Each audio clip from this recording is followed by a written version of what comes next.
Ya, saudara, kita akan kembali memperdalam tentang kesembuhan batin, ya. Nah, saudara, ketika kita dalam keluarga, dalam kompak, ya, kita masih ingat karena kita seringkali tanpa disadari kita saling melukai. Ya, masih ingat saudara bahwa kita ini tanpa disadari di dalam kompak, di dalam suami istri, kita terus-menerus saling menyerang, ya, saling melukai, saling saudara menyakiti. Karena itu saudara, ya, banyak luka-luka yang ada di dalam diri kita, saudara, baik di kompak maupun di dalam hubungan suami istri. Nah, itu saudara telah menjadi luka-luka batin yang dalam. Nah, kalau ini tidak disembuhkan, maka saudara, hubungan kita dalam kompak, hubungan kita dalam suami istri, ya, itu akan terus problem, ya. Nah, karena itu saudara, kita perlu belajar bagaimana dalam kompak maupun suami istri kita bisa saling menolong untuk mengalami kesembuhan batin. Ya, demikian juga orang tua dengan anak, kita bisa saling menolong untuk mengalami kesembuhan batin. Nah, saudara, ini kesembuhan batin bukan hanya untuk orang-orang tertentu aja. Ya, wah, ini sakit jiwa ini orang, perlu kesembuhan batin dia. Enggak, saudara, kita semua perlu kesembuhan batin. Saya pun masih terus melakukan kesembuhan batin, ya.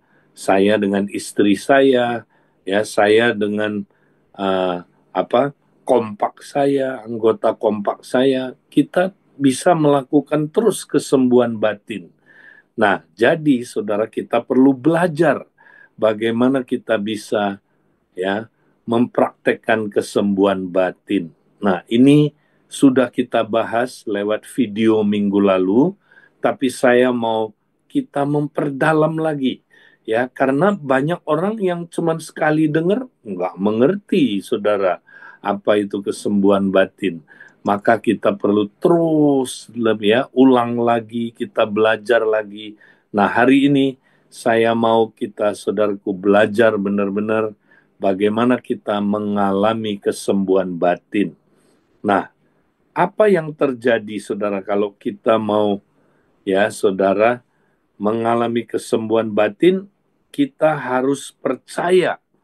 Ya, kita lihat berikutnya dalam Matius 147 ayat 3 bahwa Allah kita, saudara, dia adalah Allah yang mau melakukan kesembuhan batin. Ya, di dalam Mazmur 147 ayat 3, ia menyembuhkan orang-orang yang patah hati dan membalut luka-luka mereka.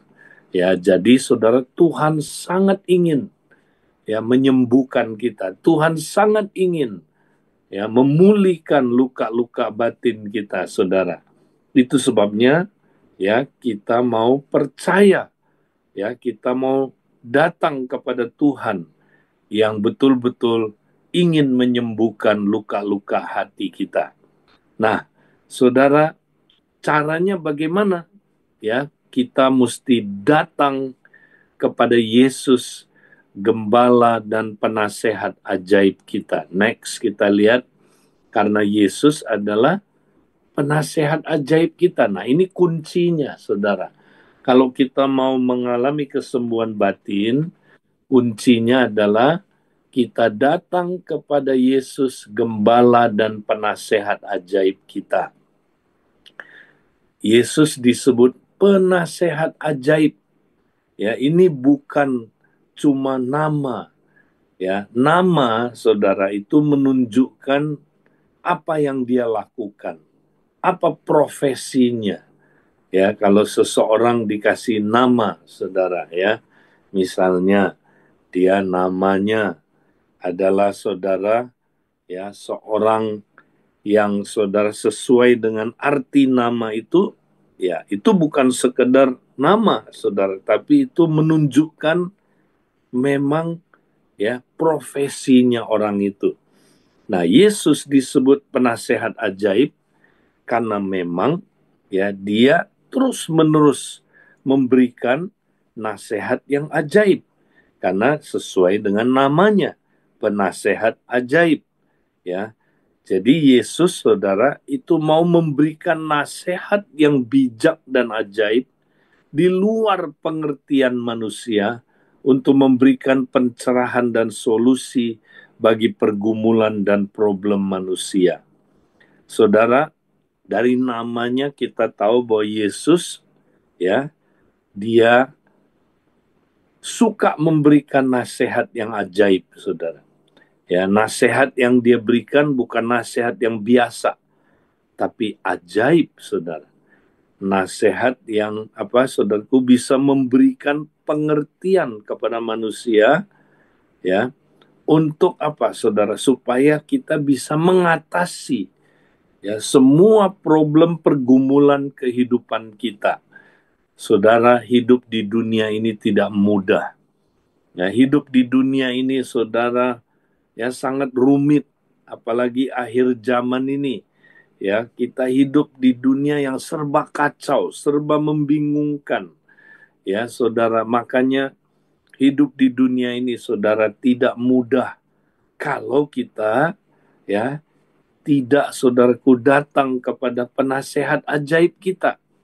Tapi kalau kita datang kepada penasehat ajaib kita, ya, maka dia bisa memberikan kita jalan keluar yang, saudaraku, di luar ya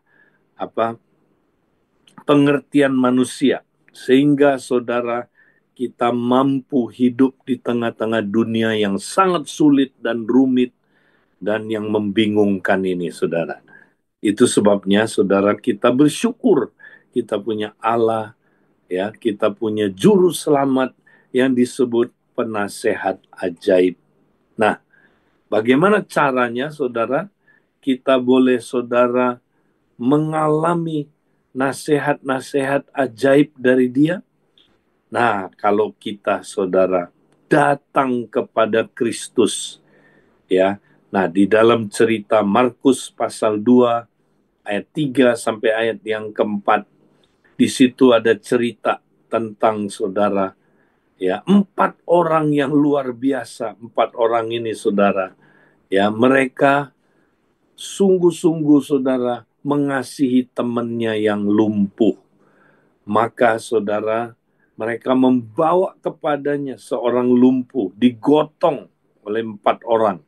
Tetapi mereka tidak dapat membawanya kepadanya karena orang banyak itu. Lalu mereka membuka atap yang di atasnya. Sesudah terbuka, mereka menurunkan tilam, tempat orang lumpuh itu terbaring. Wow, ini luar biasa, saudara. 4 orang ini, ya, dia, saudara, bawa temannya, saudara, supaya temannya ini bisa ketemu sama Yesus, sang penyembuh, sang penasehat ajaib itu, saudara. Ya, mereka percaya asal orang ini ketemu sama Tuhan, beres masalahnya. Nah, orang ini, saudara, ya, dia punya iman yang luar biasa. Ya, dia menjadi orang yang memimpin, membawa orang kepada Yesus, sang penasehat ajaib. Nah, dari cerita ini, saudara, kita dapat melihat, saudara, ada ya 3 peranan di dalam, saudaraku, membawa kesembuhan kepada orang ini, saudara. Ya, nah, kita lihat pertama, peranan dari pembawa jiwa. Ya, jadi pembawa jiwa, saudara, dia mesti menyadari kehadiran Kristus. Ya, membawa jiwa untuk menyadari kehadiran Kristus, berjumpa dengan Kristus, dan mendengar suara Kristus. Ini yang paling penting, saudara. Jadi harus ada orang yang membawa jiwa itu supaya dia bisa saudara, ya, menyadari kehadiran Kristus, ya, supaya jiwa itu bukan hanya menyadari kehadiran Kristus, tapi bisa berjumpa dengan Kristus dan mendengar suara Kristus. Itulah bagian dari pembawa jiwa. Nah, si pembawa jiwa, ya saudara mesti sadar, dia bukan penasehat ajaib. Nah, kalau kita membawa jiwa, saudara, untuk ketemu Yesus, sang penasehat ajaib, kita mesti ingat, kita jangan jadi apa, saudara, penasehat ajaibnya.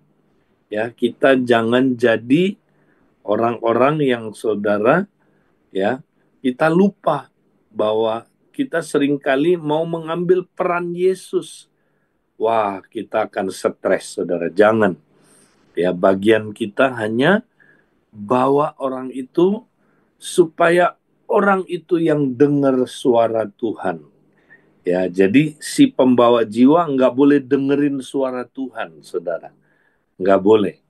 Ya, nah kita sering, saudara, ya gagal dalam kesembuhan batin karena kita yang mau dengerin suara Tuhan.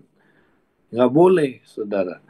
Pembawa jiwa nggak boleh dengerin suara Tuhan buat siapa, saudara?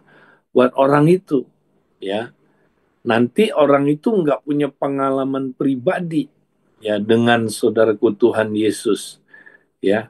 Memang bisa saja, saudara, seseorang mendengarkan suara Tuhan bisa. Nah, dalam hal ini adalah misalnya, saudara, karunia nubuat. Bisa. Karunia nubuat itu, ya, saudara, seseorang dipakai Tuhan mendengarkan sesuatu untuk disampaikan kepada orang lain. Ya, itu nggak salah, saudara. Itu ada bagiannya. Ya, itu di dalam saling membangun, puji Tuhan, bernubuat, ya, boleh. Tetapi, saudara, dalam kesembuhan batin, ya, jadi seorang pembawa jiwa jangan mendengarkan suara Tuhan buat orang lain. Dia cuma bawa orang itu, mengencourage orang itu, dan ingetin orang itu, Tuhan Yesus itu ada di sini. Tuhan Yesus itu, ya, bisa berbicara kepada kamu. Ayo, kamu dengar suaranya. Nah, ini nih, ya saudara, kalaupun nanti si pembawa jiwa, saudara, dengar suara Tuhan, ya, nah dia nggak boleh langsung sampein, ini suara Tuhan yang saya dengar buat kamu, ya, nggak boleh, saudara. Kenapa? Karena nanti orang yang jiwa yang mau disembuhkan itu dia nggak dengar langsung dari Tuhan, ya. Dan nanti, saudara, lama-lama dia bergantung kepada si pembawa jiwa ini, ya. Dia mesti dibawa untuk dia bisa dengar dari si Tuhan Yesus sendiri. Nah, jadi ini kuncinya, ya, penting, saudara. Nah, kalaupun nanti seorang pembawa jiwa mendengar suara Tuhan, saudara, ya, misalnya lewat karunia-karunia, dia tahu, ya, dia, saudaraku, tahu tentang sesuatu yang Tuhan mau ngomong sama orang ini, dia nggak boleh ngomong dulu, tapi nanti sebagai peneguhan boleh, sebagai konfirmasi boleh, tapi jangan dia yang menggantikan mendengar suara Tuhan. Nah, ini penting, ya. Ini banyak sekali kita, saudara, ya, dalam melayani inner healing, gagalnya di sini. Karena kita yang mau dengerin suara Tuhan buat orang itu. Jangan. Bawa orang itu, dia sendiri nanti dengar suara Tuhan. Ya, oke. Nah, itu peranan dari pembawa jiwa. Lalu kalau peranan Tuhan Yesus apa, saudara? Ketika orang ini ketemu Tuhan Yesus, maka, ya, Tuhan Yesus itu pasti akan menyatakan tipu daya kepercayaan yang salah dan menggantikannya dengan kebenaran, kepercayaan yang benar, sehingga terjadi kesembuhan dan pemulihan. Ingat, Tuhan Yesus itu, dia adalah terang itu sendiri. Dia adalah sang kebenaran itu, ya. Jadi dia kalau datang, dia membawa kebenaran, membawa terang. Nah, terang itu apa, saudara? Mengekspos kegelapan. Kebenaran mengekspos tipu daya. Ya, jadi saudara, manusia itu ya jatuh dalam dosa, hidup dalam problem, diikat oleh segala macam bentuk ya kuasa kegelapan, saudaraku, yang mengikat kita.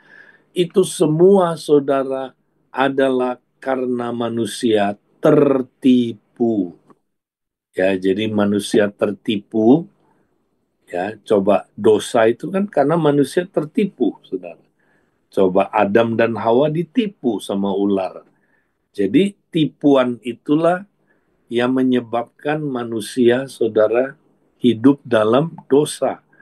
Tipuan itulah yang menyebabkan manusia hidup dalam, ya saudara, macam-macam persoalan yang mengikat kita.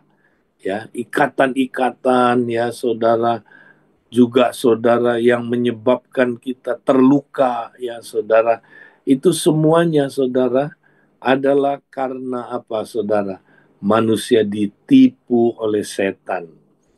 Ya, ditipu oleh saudaraku, musuh kita.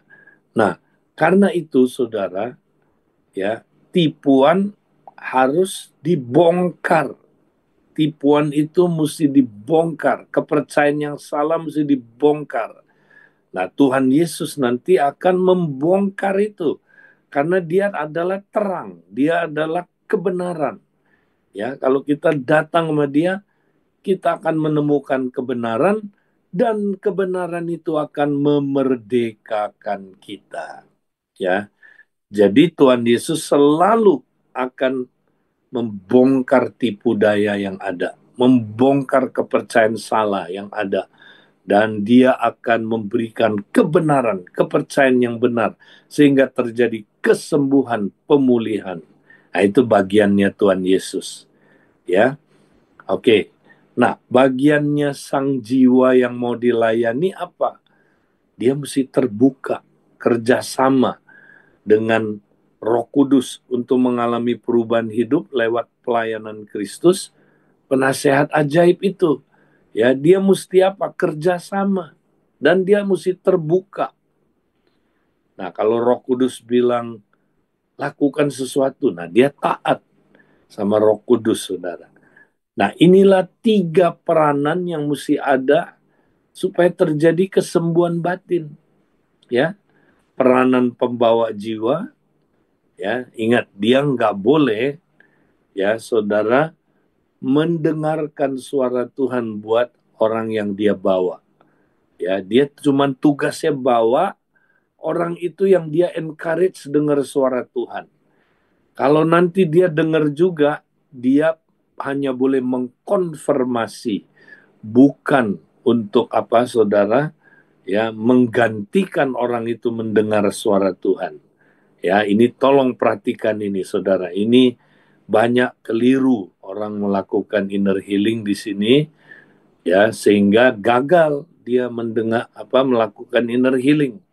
Ya, nah ini bagian dari jiwa. Bagiannya Tuhan Yesus, ingat, menyatakan tipu daya, kepercayaan yang salah, yang menggantikannya kebenaran, kepercayaan yang dengan kepercayaan yang benar, sehingga terjadi kesembuhan dan pemulihan. Dan yang ketiga, bagian jiwa adalah terbuka dan bekerja sama dengan saudaraku Roh Kudus, ya. Nah, ini 3 peranan harus ada, baru terjadi, saudara, kesembuhan batin. Nah, bagaimana kita bisa, saudara, prosesnya, ya, mengalami kesembuhan batin? Nah, kita mesti tahu dulu, ya, problem kita itu seperti apa. Next. Nah, problem kita, saudara, itu diumpamakan, ya, seperti ilustrasi, ya, di mana ada kebakaran. Saudara lihat gambar ini, saudara. Ya, ini ada gambar, ya, di situ ada kebakaran, saudara. Nah, kebakaran itu unsur-unsurnya apa aja, saudara? ya biasanya kebakaran terjadi kalau ada, ya misalnya ini kayu, saudara, ya ada kayu, tumpukan kayu, terus ada yang memantik api di situ, saudara. Ya, kita lihat ada tangan, ya, dia nyalain korek api, bus, kemudian ditaruh di bahan bakarnya, saudara. Ketika api ketemu bahan bakar, kayunya kering, ya, bahan bakarnya bagus, apa yang terjadi? Terjadilah kebakaran, ada api. Nah, akhirnya saudaraku, api ini menghasilkan asap. Nah, di sini ada 4 unsur, saudara. Ya, ada pemantik, itu adalah, ya saudara, yang menyalakan api itu, pemantiknya, ya. Kemudian di situ ada bahan bakar, ya saudara, kayu-kayunya ini, ya. Kalau api ketemu bahan bakar yang bagus, nyala, ya. Apa yang terjadi, saudara? Kebakaran, ada api di situ. Nah, akhirnya api ini, saudara, menghasilkan asap, ya. Nah, demikianlah problem kita, saudara. Problem kita itu, ya saudara, seperti, ya di dalam, saudaraku, ilustrasi ini. Nah, saudara, kita lihat satu-satu. Asap. Nah, apa itu asap, saudara? Asap itu adalah gejala luar, ya. Jadi asap itu adalah apa yang dilihat di permukaan, saudara, gejala luar. Misalnya marah, orang marah, saudara, ya itu asap. Nah, marah jangan diberesin, ya. Kalau marah coba diberesin tanpa membereskan penyebabnya, ya itu nggak akan pernah beres, saudara. Kita nggak bisa bilang begini, jangan marah dong. Ya, ayo jangan marah. Dia akan marah lagi, saudara. Jangan marah, marah lagi. Kenapa? Karena dia itu asap. Ada apinya, saudara. Kenapa dia marah-marah? Itu ada penyebabnya. Jadi kita jangan marah dong. Ya, nah kalau cuman jangan marah, kita beresin asap. Nah, beresin asap nggak akan pernah beres-beres. Karena nanti muncul lagi asapnya. Kenapa? Karena ada penyebabnya. Nah, ketakutan itu asap, saudara. Ya, ada orang takut macam-macam, takut tertolak, takut, ya, saudara, takut gagal, takut ketinggian, takut, ya, yang fobia-fobia yang ekstrim itu, ya. Ya, ini ketakutan, ya, takut gagal dan sebagainya, ya. Nah, kemudian ini adalah apa, saudara? Asap, ya. Kita nggak bisa cuman bilang jangan takut dong. Ya, kamu jangan takut. Caranya gimana? Ya, jangan takut. Nah, nggak bisa, tetap takut, saudara. Kenapa? Karena ada penyebabnya. Ya, tidak aman. Nah, ini agak mirip sama ketakutan. Ya, minder. Ya, ada orang nggak aman, saudara. Ya, saudara, ada nggak yang tidak aman hidupnya? Ya, masih saudara, suka minder. Nah, itu perlu inner healing. Jangan bilang gini, gua nggak perlu lagi. Ya, inner healing itu, ya itu buat orang apa? Buat orang yang sakit. Enggak, ya saudara, bukan orang yang sakit jiwa. Ya, kita semua, saudaraku, perlu. Kita masih ada asap-asap ini, coba lihat, ya. Minder, kontrol, saudara. Ya, ada orang suka kontrol orang, suka kontrol, ya, suaminya, suami suka kontrol istrinya, ya, suka kontrol orang lain, ya, kode, ya. Jadi suami istri ada yang kode, saudara-saudari ada yang kode, ya, ibu anak ada yang kode, ya, saudara. Ibunya kontrol perasaan anaknya, anaknya kontrol perasaan emaknya, ya, saudara. Itu nggak sehat, ya, kode itu. Nah, itu perlu disembuhkan. Adiksi, berbagai macam adiksi, saudara. Kita bisa ya, kaitin dengan apa? Dengan inner healing, saudara. Banyak adiksi itu ya disebabkannya karena luka-luka, ya, saudara. Jadi ini perlu disembuhkan, ya. Contohnya pornografi, ya.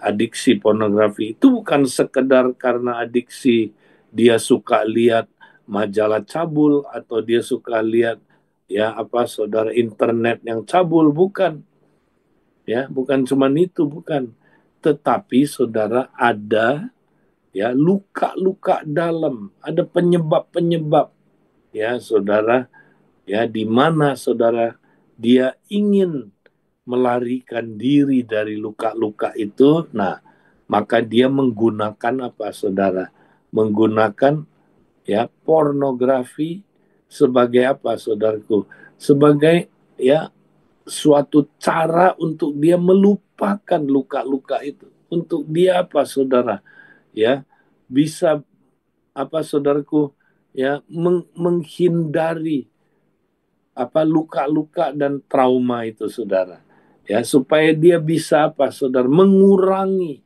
luka-luka itu, menghibur dirinya saudara, ya makanya dia terikat pornografi. Nah, ini semua saudara, asap-asap ini, ya. Nah saudara, itu nggak bisa diselesaikan hanya dengan ya kita buang asapnya, ya nggak bisa saudara, tapi asap ini mesti dicari apa apinya apa. Nah ini apinya adalah ingatan, memori dari pengalaman traumatik, luka batin dari orang yang berotoritas dan yang berpengaruh, ya. Misalnya saudara, ya ini datang dari pengalaman-pengalaman trauma, ya masa lalu, pernah dibully, ya pernah orang tuanya nyakitin anaknya, orang tuanya ya saudara misalnya disiplin anaknya nggak bener, orang tuanya cuekin anaknya, ya banyak peristiwa-peristiwa, bahkan bisa sampai saudara ketika dalam kandungan bisa. Nah ini saudara, ini luka-luka ingatan, memori, pengalaman traumatik ya dari masa lalu saudara, dari orang yang berpengaruh, ya bapaknya atau ibunya atau gurunya atau temannya dan sebagainya, ya. Nah ini api saudara. Nah kalau apinya udah ketemu saudara, biasanya nanti kita bisa ketemu bahan bakarnya apa. Nah bahan bakar itu apa saudara, tipu kepercayaan yang salah tentang diri sendiri, ya tentang orang lain, tentang Tuhan, serta inner vow, sumpah yang dibuat oleh seseorang saudara ya di dalam dirinya supaya dia nggak terluka lagi, sumpah yang dibikin supaya dia aman, supaya dia tidak saudaraku ya mengalami lagi apa yang traumatik yang dia alamin, ya yang saudara. Nah sumpah-sumpah ini perlu dibatalkan. Nanti saya terangkan ini saudara, oke. Nah sekarang pemantik, ya. Nah pemantik itu apa saudara, itu roh jahat yang bekerja lewat orang, barang, ya, yang apa saudaraku, yang atau situasi yang memicu proses kejahatan dalam problem hidup kita. Jadi ini pemicu-pemicunya saudara, ya misalnya ya ada orang saudara, kalau dia ya dalam situasi tertentu, ya orang tertentu atau barang tertentu saudara, dia tiba-tiba nanti emosional, tiba-tiba bisa meledak, tiba-tiba dia bisa ya saudara mengalami apa saudara, ya jadi asapnya langsung saudaraku muncul itu, ya. Dan dia saudara akan apa saudaraku cenderung ya jadi problem pada saat ada pemantik itu. Misalnya gini saudara, Ya, orang yang terluka, saudara. Orang yang misalnya marah-marah, ya, dia itu saudara, ya, kalau ketemu orang tertentu yang mirip bapaknya misalnya, ya, dia langsung saudara bisa marah-marah, ya, bisa apa saudara, nggak suka sama orang itu saudara, ya. Nah, kenapa? Karena orang itu mengingatkan dia bapaknya yang pernah melukai dia, ya saudara. Nah, bisa juga barang tertentu mengingatkan dia akan traumanya, ya. Ada satu wanita, saudara, dia kalau baca tulisan made in China, ada kata China-nya langsung trauma, saudara. Kenapa? Karena suaminya selingkuh sama, ya, apa, Xiao Jie dari China, ya. Istrinya, saudaraku, suaminya selingkuh sama perempuan dari China. Jadi dia trauma sekali, kata China aja langsung ingetin itu. Nah, ini semua pemantik, ini pemicu, ya. Situasi juga bisa bikin kita apa, saudara, ya, tiba-tiba kita nggak nyaman. Contohnya, ya, ada satu orang, saudara, nggak suka kalau ada situasi Natal, ya, saudara. Dia pokoknya kalau hari Natal dia kabur aja. Nah, kenapa? Karena situasi hari Natal itu, ya, mengingatkan dia pernah trauma di situ, saudara. Dia pernah ketakutan sekali, saudara. Ya, jadi ini adalah pemantik, pemicu, ya. Nah, jadi yang terakhir sekarang saya mau sampaikan, saudara. Jadi dalam proses kesembuhan, saudara, next. Nah, kita lihat, saudara, kita mesti mengerti, ya. Jadi apa yang terjadi pada seseorang, saudara, ya, itu perbuatan tindakan oleh otoritas atau orang yang berpengaruh akan menyebabkan hati yang trauma dan terluka. Jadi pada masa lalu, saudara, ya, itu ada orang yang saudara, ya, hatinya trauma, ya, saudara. Dia pernah, ya, orang yang berpengaruh, orang yang berotoritas melukai dia, saudara, ya, sehingga, ya, hatinya itu trauma atau terluka. Nah, inilah api, saudara. Jadi api adalah, saudara, ya, orang-orang yang pernah melukai kita, ya, orang berpengaruh yang menyebabkan hatinya trauma, terluka. Nah, jadi jalan keluar dari api apa, saudara? Perlu kesembuhan batin. Nah, nanti Yesus selalu, saudaraku, melakukan kesembuhan batin. Ya, kalau kita tanya dia aja, saudara. Nanti dia pasti akan, saudara, menyembuhkan kita. Dia akan kasih kita lihat, ya, waktu peristiwa itu terjadi, saudara. Ya, kita betul-betul, saudara, ya, tidak ditinggalkan oleh Tuhan. Tuhan ada di sana.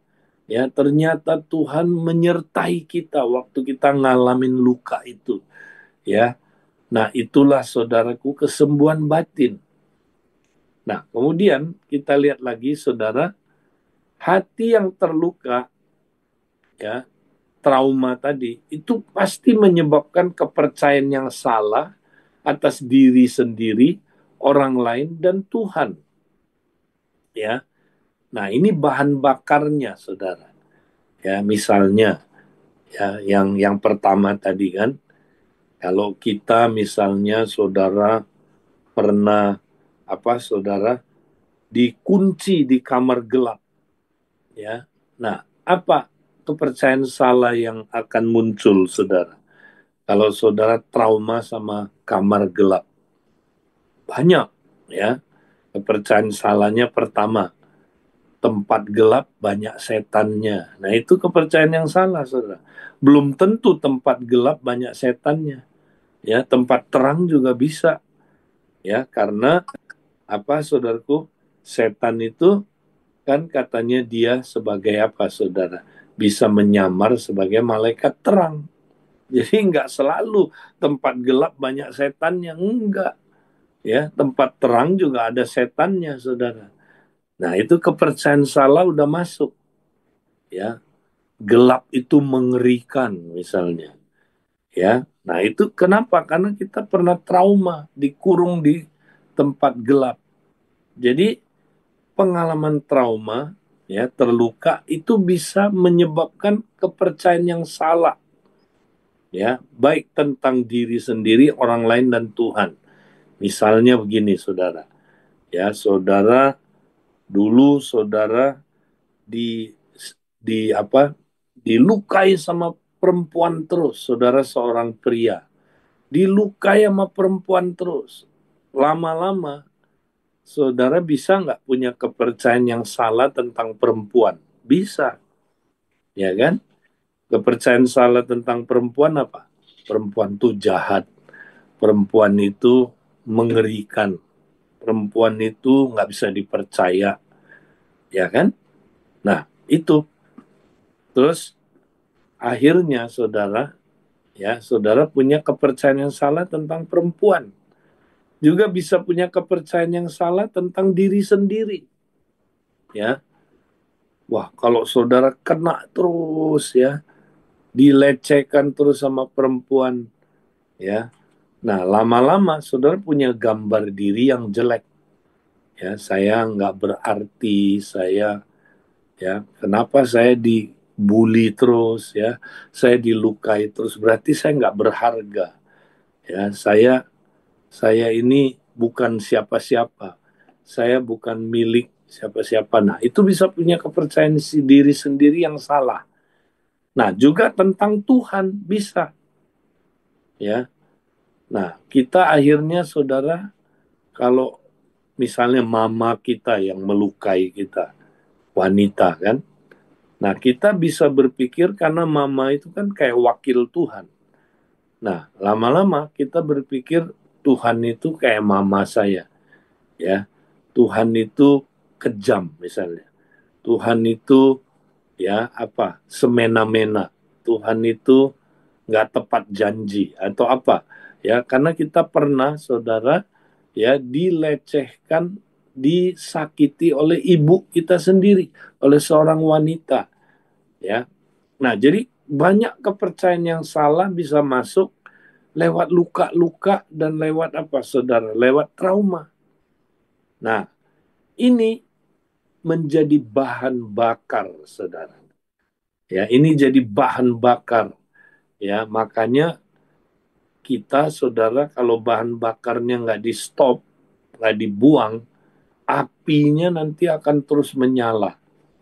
Nah, kalau apinya menyala terus, saudara, asapnya pasti akan muncul. Jadi bahan bakar ini yang perlu diberesin, saudara. Inilah tipu daya iblis, tipu daya, ya, dari kedagingan, tipu daya dari dunia ini yang udah masuk ke dalam pikiran kita. Nah, makanya kita perlu melakukan pembaharuan pikiran, ya. Perlu apa, saudaraku? Pembaharuan pikiran, renewing the mind. Ya, baru kita bisa apa, saudaraku, mengalami, ya, pemulihan. Nah, yang ketiga, saudara, kepercayaan yang salah itu menyebabkan apa, saudara? Ya, kita punya apa, saudaraku, inner vow yang salah. Ya, misalnya tadi, saudara, kalau kita dilukai terus sama wanita, ya, lama-lama, saudara, ya, kita takut sekali sama wanita karena punya kepercayaan yang salah tentang wanita, ya, wanita itu jahat, wanita itu, ya, mengerikan, wanita itu, ya, nggak bisa dipercaya, wanita itu, ya, akan mengancam kita, wanita itu akan, ya, membuat kita nggak aman. Nah, maka kita akan membuat apa, saudara? Kita akan membuat inner vow. Nah, inner vow itu gini, supaya kita nggak dilukai lagi sama wanita, kita bikin sumpah. sumpah apa, saudara? Ya misalnya gini, ya saya tidak akan pernah lagi deket-deket sama wanita. Saya tidak akan pernah lagi percaya sama wanita. Saya tidak akan pernah lagi ya sharing terbuka dengan wanita. Saya tidak akan pernah lagi menikah sama wanita. Nah, itu dia. Makanya lesbi dari situ munculnya, saudara. Karena dia bikin inner vow, ya. Dia bikin apa, saudaraku? Ya, uh, suatu janji dia tidak akan begini atau dia akan begitu. Ya, nah ini kepercayaan yang salah, ya, yang menyebabkan inner vow. Ini juga masih bahan bakar, saudara. Nah, makanya ini mesti dibuang. Bagaimana cara membuangnya? Dibatalkan, ya. Kita mesti batalkan. Karena kalau enggak, inner vow itu dipakai oleh setan, saudara, untuk apa, saudara? Ya, untuk ya mengikat kita. Karena setan menggunakan kata-kata kita. Ya, Tuhan aja menyelamatkan kita berdasarkan komitmen mulut kita, kan? Ya, bukan hanya saudara kita percaya dalam hati, tapi harus mengaku dalam mulut. Ya, nah, inner vow itu sama, saudara. Itu kayak confession kita, pengakuan kita. Itu yang menjadi kunci kita terikat atau terlepas. Ya, nah, kalau kita, saudara, mengucapkan kata-kata, aku tidak akan begini lagi, aku tidak akan begini lagi. Nah, maka kalau itu nggak dibatalkan, ya, nanti saudara benar-benar, ya, yang kayak tadi, saudara benar-benar nggak bisa terbuka lagi sama wanita, nggak bisa lagi, saudaraku, apa, saudara, sharing hati ke hati, nggak bisa lagi, saudaraku, nanti malah menikah dengan wanita. Nah, itu penyebabnya, ya. Jadi inner vow ini mesti dibatalkan, saudara, ya, karena setan pakai ini nanti mengikat hidup saudara, ya. Setan akan menghancurkan hidup saudara berdasarkan inner vow ini, ya. Oke. Yang terakhir, yang keempat, nah, kepercayaan yang salah dipicu menyebabkan respon yang salah, ya. Jadi misalnya ini, saudara, nah ini asap ini, ya, ini asap.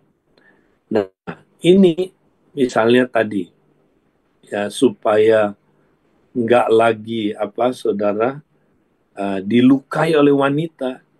Nah, kita, saudara, bikin mekanisme pertahanan atau mekanisme perlindungan, ya. Jadi misalnya gini, saudara, ketika kita ketemu wanita, ya, biasanya respon kita supaya kita tadi jangan lagi dilukai, saudara, jangan lagi kita disakiti, maka kita biasanya, saudara, melakukan 3F namanya. 3F. F yang pertama, kalau kita ketemu wanita, ya, kita akan apa, saudara? Kita akan fight, ya. Nah, dia fight. Kenapa, saudaraku? Karena dia, daripada aku dilukai lagi, ya, mendingan aku fight wanita ini. Jadi dia kalau ketemu wanita, makanya dia perang terus, fight terus, ya. Nah, makanya nanti kalau dia menikah pun, saudara, dia suka serang istri, dia suka fight sama istri, karena dia nggak aman sama wanita, saudara. Jadi dia fight terus, ya, moodnya fight.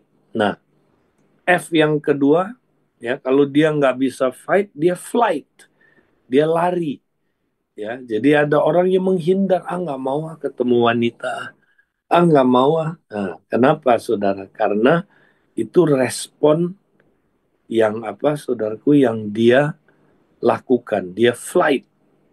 Atau respon yang terakhir, saudara, ya, bukan fight, bukan flight, tapi freeze. Freeze itu cuek, ya. Apa itu, saudara? Lumpuh, ya. Apa itu? Tidak mau lagi, saudaraku, ngapa-ngapain, ya cuek aja, ya jadi tutup hatinya, pokoknya cuek, ya beku. Nah itu, jadi saudara, inilah saudaraku yang perlu dibereskan, ya di dalam saudaraku nanti kita inner healing.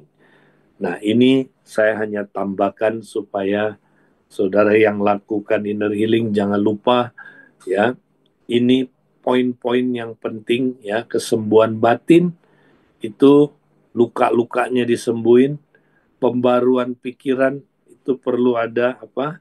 Temukan kebenarannya, buang tipunya, ya. Pembatalan inner vow, ya itu kita mesti confess, batalkan, ya. Patahkan semua inner vow yang salah, ya. Ganti dengan apa saudaraku? Komitmen baru kita dengan Kristus, ya. Kemudian saudara, ya kepercayaan yang salah yang dipicu menyebabkan respon-respon yang salah, ya diganti dengan respon yang baru, ya jadi lain kali kita jangan lagi fight tapi kita mengasihi, ya kita jangan lagi flight, ya tapi kita hadapi, ya orang yang kita tadinya takut itu, ya kita jangan lagi freeze tapi kita mulai apa hangat dan punya bangun hubungan dengan orang-orang yang kita takuti itu. Nah, ini saudaraku yang saya mau tambahkan, ya. Nah, puji Tuhan itu yang saya mau sampaikan, saudara. Saya mau kembalikan ke teman-teman yang bertugas, tapi sayang saya hari ini harus ada apa? Saya ada tugas cepat nanti dengan acara Creek Hill, jadi saya nggak bisa tanya jawab. Saya serahkan kembali ke teman-teman yang bertugas, ya